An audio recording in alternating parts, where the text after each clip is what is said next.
Merhaba hocam. Merhaba, nasılsın? İyiyim hocam, siz nasılsınız? İyiyim, ben de teşekkür ederim. Hocam şimdi dalış için A'dan Z'ye briefingleri sizden dinlemek istiyorum. Tamamdır. Öncelikle teknemizden başlayalım. Tamam. Teknemizde neler var, neler yok, Tamam. nasıl işleyiş nasıl onlardan bahsedeyim size. Şimdi öncelikle burası bizim kuru alanımız. Hı hı. Burada dalışlardan ve dalış aralarında yüzmelerden sonra bizler Hı hı. burada kuru bir şekilde dinleniyoruz. Aşağısı operasyon ve daha çok ıslak Hı hı. alanımız. Operasyonlarımız aşağıda yürütülüyor. Teknenin kış tarafında bir adet duşumuz mevcut. Onun dışında aşağıda hemen barın yanında da Hı hı. bir adet tuvaletimiz mevcut. Güzel. Tuvaletlerde kesinlikle yabancı bir cisim atmıyoruz. Hemen tıkanmasın diye. Hemen tıkanmasın diye. Tekne bağlanmadan da bizler burada harekete geçmeyeceğiz. Evet. Herhangi Briefing'den bir sonra, sakatlık çıkmasın, bir şey çıkmasın diye. aynen, briefing'den sonra da sizleri ben çağıracağım, aşağıya alacağız. Tüm ekipmanlarınız zaten sizi hazır bekliyor. Evet. Beraber kuşanacağız Hı hı. ve mavide buluşacağız. Hadi bakalım. Şimdi gelelim bizim ekipmanlarımıza. Şimdi bizler suyun altında solunumumuza rahatça devam edebilmek için bağımsız aletli dalış donanımını kullanıyoruz. Bu dalış donanımı 3 parçadan oluşuyor. Birincisi tüpümüz,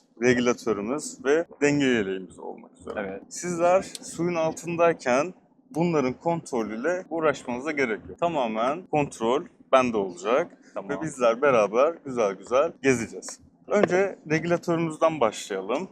Bizler regülatörün burada görmüş olduğunuz ikinci kademesinden solunumumuzu yapacağız. Burada görmüş olduğunuz MAPS'ın küçük burada parçaları mevcut. Burayı ısırıyoruz. Dudağımızla da MAPS'ın etrafını sarıyoruz. Sanki pipetten bir şeyi içermiş gibi. Evet. Onun dışında burada bir adet yedek hava kaynağımız mevcut. Sonrasında sol tarafta da butonlarımız mevcut. Dediğim gibi bu yeleğimiz şişip içerisindeki havayı boşaltabilen bir mekanizmaya sahip. Aynı ciğerlerimiz gibi. Hı hı. Buradan şişirip boşaltabiliyoruz biz ekipmanlarımız. Dediğim gibi bunların kontrolü bende. Burada da göstergemiz mevcut. Bu içerisindeki basıncı gösteriyor. Bu da derinlik göstergesi. Hı hı. Dalışımızı başlangıcımızda 200 barlık bir havamız oluyor, basıncımız oluyor. Bizler güvenlik amaçlı minimum 50 barda dalışımızı sonlandırıyoruz. Şimdi ekipmanı kuşandıktan sonra aşağıda siz bu ekipmanı kuşanıyorsunuz. Paletinizi giyiyorsunuz, maskenizi giyiyorsunuz ve platformda biz sizinle suda buluşuyoruz. Sonrasında yüzeyde biraz alıştırma yapıyoruz. Bu sonuç olarak bizim genel olarak yeni tanıdığımız bir ekipman. Hemen dalışa başlamadan önce biraz yüzeyde alıştırma, soluk alıp verme olayını gerçekleştiriyoruz. Sonrasında suyun altına maksimum 5 metre derinlik olacak şekilde yavaş yavaş inişimizi gerçekleştiriyoruz. İniş sırasında kulağımıza gelen basınç arttığı için bu basıncı eşitlemek için bizim Valsalva hareketimiz mevcut. Onu gerçekleştiriyoruz. Bu harekette de ağzımızdan aldığımız havayı burnumuza vermeye çalışıyoruz. Ama burnumuzu kapattığımız için burnumuzdan çıkamayan hava kulaklarımıza doğru giderek oradaki sıkışmayı, basıncı otomatik olarak dengeliyor.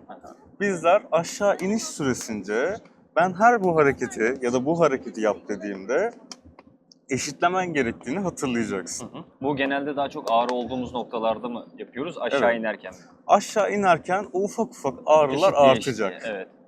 Biz o ufak ufak ağrılar geldiğinde o ağrı büyümesin diye sürekli bu hareketi yapıyor olacağız. Anladım. Tamam mı? Buraya kadar herhangi bir sorun var mı? Yok. Tamam. Gelelim paletimize. Bu bizim kapalı paletimiz. Bizler bunu en son suya girmeden önce platformda giyiyor olacağız. Arkası gördüğün gibi kapalı ve çıplak ayakta biz bunu giyiyoruz. Farklı bir tür daha var açık paletimiz. Onları daha özellikle soğuk havalarda ve derin dalışlarda tercih ediyoruz. Bu palet bizim için şu anda yeterli olacak. Anladım. Palet vuruşumuza gelecek olursak, bizler suyun altında palet vururken dizlerimizi kırmamaya çalışıyoruz. Olabildiğince belden hareket ederek aşağı yukarı, yani bunu bir bacağım olarak gösterirsem, burası benim belimse şu şekilde Anladım. bir hareketle palet vuruşlarımı gerçekleştireceğim. Gereksiz hareketler yapmamaya çalışıyoruz. Tabii gereksiz hareketler kesinlikle yapmamaya çalışıyoruz ve dalış boyunca bizler ellerimizi kullanmıyoruz. Evet. Bizler hareketimizi tamamen palet aracılığıyla gerçekleştiriyoruz. Zaten vücudumuz yeterince ağır, üstüne bir de ekipman var. Evet. Elinle manevra yapmaya çalıştığında zaten bir etkisi olmuyor. Evet, doğru. Ondan sonra gelelim bizim maskemize. Şimdi bizler suyun altındayken maskemizi istemli veya istemsiz bir şekilde içerisine su alabiliyoruz. Bazen hatta bizler bunu istemli bir şekilde çok yapıyoruz. Bazen içerisi buhar oluyor. Onu temizlemek için yapıyoruz. Devir daim yapıyorsunuz zaten. Devir daim yapıyoruz. Bazen suyun altında güzel bir şey görüyoruz. Gülümsüyoruz. Mimiklerimizden dolayı içerisi Evet. su olabiliyor. Bazen biz erkekler bıyıklardan dolayı aralardan su girebiliyor. Bu su girme olayı gerçekleştirildiğinde bizim tahliye edebilmek için içerisindeki suyu bir manevramız var. Evet, Bir profesyonel hareketimiz bir var. hareket yapıyoruz. Orada panik yapmıyoruz arkadaşlar, öyle bir durum gerçekleştiğinde. Evet, kesinlikle. Yani bizim suyun altındaki her karşılaştığımız şeyin bir çözümü mevcut. Emin ellerdesiniz. Bunu bilerek hareket ediyoruz. Şimdi öncelikle maskemizi bir takalım. Maskemi takarken ben kayışımı öne alıyorum. Önce yüzüme yerleştiriyorum. Yabancı bir cisim olmadığında emin oluyorum. Burada saçlarım olabilir, bone kullanıyorsam bone olabilir. Buradaki silikonların katlanmamış olduğundan emin oluyorum. Ondan sonra kayışımı geçiriyorum. Şimdi kayışımı geçirdikten sonra kayışımın kulağımın üstüne binmemiş olduğundan emin oluyorum. Hemen biraz kulağımın üstündeki hizayı alarak maskemi takıyorum. Biraz tatlı sıkı olması gerekiyor. Çok fazla sıkarsam maskemi yine buradaki silikonlar kıvrılarak içerisine su alabilir. Çok gevşek olursa gevşekliğinden dolayı su olabilir. Bunların önüne geçmek için tatlı sıkı bırakmak bizim için yeterli oluyor. Anladım hocam. Manevramıza gelecek olursak, içerisindeki su girdiği senaryoda ben öncelikle ağzıma derin bir nefesimi çekiyorum. Sonra ağzımdan aldığım nefesi burnumdan vereceğim. Elimi maskenin sert silikon kısmına bastırıyorum. Ağzımdan aldığım derin nefesi burnumdan uzun ve sertçe vermeye başlıyorum. Ve bunu yaparken kafamı gökyüzüne doğru kaldırıyorum. İçerisindeki su otomatik olarak benim verdiğim nefesle tahliye olmuş oluyor. Anladım hocam. Bunu da bilmemiz bizim için yeterli. Ondan sonra yüzüş pozisyonumuzda da şunu gerçekleştireceğiz. Bizler dalgıçlar olarak hemen inişlerden ve çıkışların dışında neredeyse tamamen hep yatay pozisyonlarda hareket ediyoruz. Neden? Çünkü ben seviyemi zaten ciğerlerim ve ekipmanlarımla hallediyorum. Paletlerimi sadece ilerlemek için kullanacaksam benim yatay pozisyonda olmam gerekiyor. Eğer dikey pozisyonda kalırsam palet vurduğum zaman o beni yukarıya çıkarır. Bunu istemiyorum. O yüzden her zaman ben yatay pozisyonda kalıyorum. Şimdi gelelim bizim suyun altında kullanacağımız işaretlere. Şimdi bu okey işaretimiz. Bu hem sorudur hem cevaptır. İyi misin? İyiyim anlamına gelir. Aynı zamanda tamam anlamına da gelir. Peki iyi olmadığımız zaman, problem olduğu zaman ne yapacağız? Bu işareti yapacağız. Yani biraz da bozabilirim gibi. Aynen. Biraz iyi hissetmiyorum. Bir şeyler olabilir. Evet, problem var. Ben eğitmen olarak problem olduğunu görüyorum ama problemin nerede olduğunu da anlamam lazım. Bu yüzden ben problem var işaretini ne zaman yaparsam hemen arkasından problemin ne olduğunu da göstermem gerekiyor. Yani problem var maskemde, problem var bacağımda, kramp girmiş olabilir, problem var regülatörümde gibi işaretlerle ben bunu tamamlıyorum. Ondan sonra bu işaret biraz daha yatay kal işareti olacak. Yukarı çıkalım, aşağı inelim, bu yöne gidelim gibi işaretler bizim için yeterli olacak. Tamamdır. İsmim askılarda var mı? Aynı etiketlere bakalım. Burada değilse öbür tarafta olabilir. Burada ismimiz yok. Evet, şimdi ekipmanlarımı giydim. Her zamanki gibi bu ekipmanları giymek biraz da insanı zorluyor. Ama zorlandığınızda kendinizi kötü hissetmeyin. Çünkü bu işin doğası bu. Bu şekilde yine dalış kıyafetimi giymiş bulunmaktayım. Su da gerçekten çok güzel. Şöyle bir poz alayım, belki kapak fotoğrafı çıkar. Tamam. Şöyle. Şu alttan destekler misin?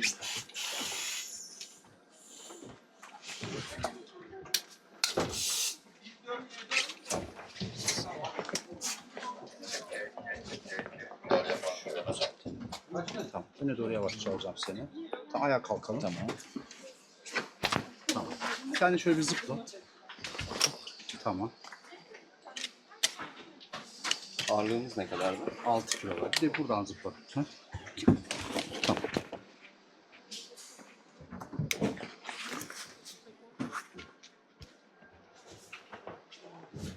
Toplam 6'dan fazla mı? Tüpün de kendi ağırlığı var. Tüpte yaklaşık 13-14 kilo. Yani takribi 20 kilo civarında ağırlık var yani.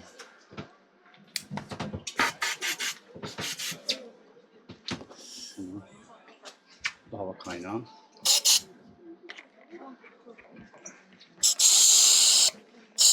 Tamam. Şimdi platforma geçebiliriz.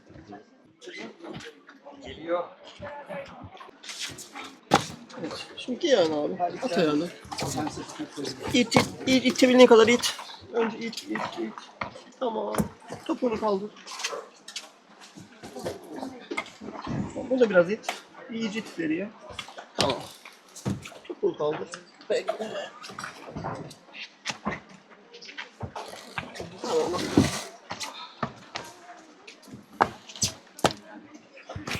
Biz platformdan suya adım tekniğiyle inişimizi gerçekleştireceğiz. Önce burada bir kere ben yapacağım bunu. Adım adım sana anlatacağım. Sonra da sen bunu Fatih arkadaşım eşliğinde gerçekleştirerek suya ineceksin. Tamam. Ben suda seni karşılayacağım. Tamam. Önce platforma zaten kuşanmış bir şekilde geldik. Maskemizi takıyoruz. Maskemize saç, yabancı cisim vesaire girmediğine emin oluyoruz.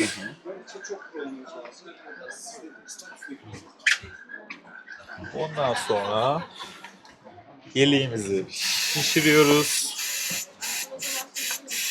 Ayak parmak uçlarıma kadar platform kenarına geliyorum. Aşağıya iniş yapacağım bölgeyi, herhangi bir canlı, bana zarar verecek bir şey var mı? Kontrolümü gerçekleştiriyorum. Ondan sonra regülatörümü takıyorum. Sol elimle gauge'imi tutuyorum. Gauge'imi ağırlık kemeri. Ağırlık kemerimiz olmadığı için gauge'imi tutuyorum. Sağ elimle de avuç içim regülatör, parmak uçlarım maskemi tutuyorum. Gözler karşıya bakıyor, aşağıya bakmıyor. Sanki sokakta yürürmüş gibi büyük bir adım atarak suya iniş yapıyorum. Boşluğa teslim ediyoruz. Boşluğa teslim ediyoruz. Burada zıplamıyoruz. Tamam mı? Şimdi regülatörü taktım.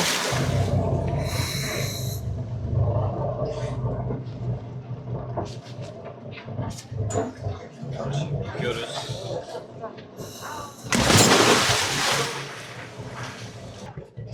İyi olduğumdan emin olduktan sonra okeyimi tekneye veriyorum. Sonrasında regülatörümü çıkarabiliyorum. Evet. Maskeyi alttan camdan yüzümüze tutalım. Bunu dönebiliriz. Ayakları kaldırın süreye. Parmak uçlarında. Evet, sol elinde gauge'ini tutacaksın. Aynen. Gayet güzel.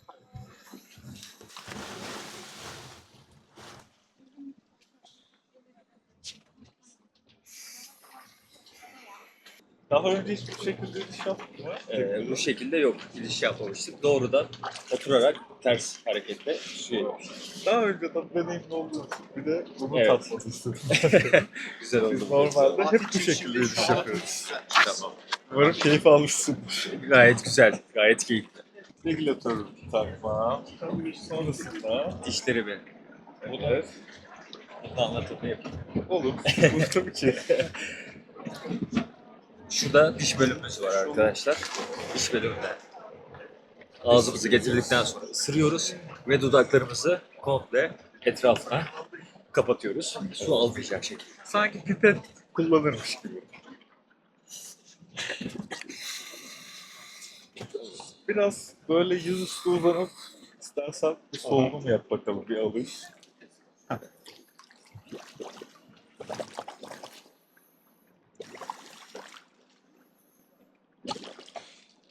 Nasıl? Gayet iyi. Sadece şurada biraz buharı var gibi. O da tahliye bir yapayım şu an. Onu şöyle yapabiliriz. İstersen maskeyi çıkar. Bir dezenfektanımız var. Onu da yenleyelim. Ya da şeyde ya da tükürmede yapalım. tükürebilirsin.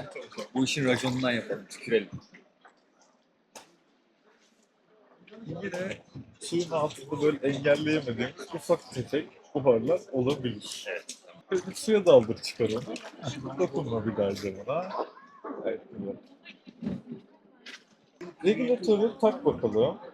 Orayı güzelce bir ısır. Bak sana bir şey göstereceğim. Isır onu. Evet. Güzelce ısırıyor musun? Bak, ısırmaya devam et. Sen güzel bir şekilde regülatör taktıktan sonra suyun altında hiçbir şeyden çıkaramaz. Bak asılıyoruz gördün mü? Bu konuda rahat olabilirsin.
Gördüğünüz üzere ilk dalışımı gerçekleştirdim. Harika görüntüler. Siz de takdir edersiniz ki. Şöyle uçuştan, uçuş diyorum. Bir öncekinde kalmış aklım. Dalıştan sonraki deneyimi anlatmak istiyorum size. Kulak basıncınız oluyor arkadaşlar. İlk başta girdiğinizde özellikle belli bir derinliğe ulaştıktan sonra bir kulaklarınızda hafif bir ağrı başlıyor. Diyorsun ki acaba bende bir terslik mi var? Bu psikolojiyi ben üçüncüye yaşıyorum. Üçüncü kez dalıyorum. Üçüncüsünde de bu durum gerçekleşti. Herhalde bu zamanla alış oluyor. Panik yapmayın o durumda. Kulağınızı eşitlemeye bakın. Zaten eğitmenleriniz size yönlendirecek. Onlarla paylaştığınızda basınç durumunuzu da ona göre kendileri ayarlamış oluyor. Sonrasında çok rahat ediyorsunuz ama dediğim gibi ilk ikinci dakikalarda falan bu hissiyat size gelebilir. Ondan sonrasında da artık çok keyif almaya başlıyorsunuz. Rahat olun suyun altında. Gezmeye bakın. Kendinizi olabildiğince ne kadar uzatabilirseniz o kadar suyun altında iyi manevra yapıyorsunuz. Yani nacizane benim size tavsiyem tabii ki bunlar. Daha iyi bir Yüzücü de olabilirsiniz, dalgıç da olabilirsiniz. Ve şu an kulaklarımda ister istemez bir basınç oluştu. Konuştuğumu biraz zor duyuyorum. Kulağınızda su dolması da gayet normal. Ama buna değer arkadaşlar. Arkadaşlar bu arada size şundan bahsetmek istiyorum. Bu benim hayatımdaki 3. dalış deneyimim. Eğer ben bunu resmi olarak 4. kez yapsaydım 1. sınıf 1. derecede dalış eğitimi sertifikası almış olacaktım. Ve 18 metrelik herhangi bir yerde dalabilme imkanına sahip olacaktım. Ama ben bunu her seferinde bir deneyim olarak gerçekleştirdiğim için resmi olarak hiçbir şey ifade etmiyor. Ama siz bu işi hobi olarak yapacağım, yılda en azından 3 kere dalış yapmak istiyorum diyorsanız bu sertifikayı almanızda fayda var. Bu sertifikayı almak istiyorsanız eğer 2 günlük çok uzun olmayan bir eğitim sonucunda almış oluyorsunuz ve 4 kere dalış yapıyorsunuz. Bu dalışlarda eğitimler 2 gün sürüyor. Akşamları teori eğitimleri, gündüzleri beceri ve dalış eğitimleri olarak devam ediyor. Bunun sonucunda bu sertifikayı almış oluyorsunuz. Can iyi söylüyorsun, hoş söylüyorsun. Da biz bu eğitimleri nereden alacağız diyorsanız Kutup Ayısı Doğa'dan, Kaş'tan bu eğitimleri gerçekleştirebilirsiniz arkadaşlar. Aşağıda detayları size belirteceğim. Son olarak da şu bilgiyi eklemek istiyorum. Eğer ben 1. sınıf dalma sertifikasına sahip olsaydım ileride uçak enkazı var arkadaşlar. Batmış bir uçağı inceliyorsun. Fakat ben 18 metre dalış hakkına sahip olmadığım için bu tarafa inip bu dalışı gerçekleştiremiyorum. Sizlere de bu görüntüyü veremiyorum. Ama siz bu eğitimleri alırsanız ve ben daha sonrasında alırsam bunları da inceleme, bunları da deneyimleme şansına sahip olabilirim.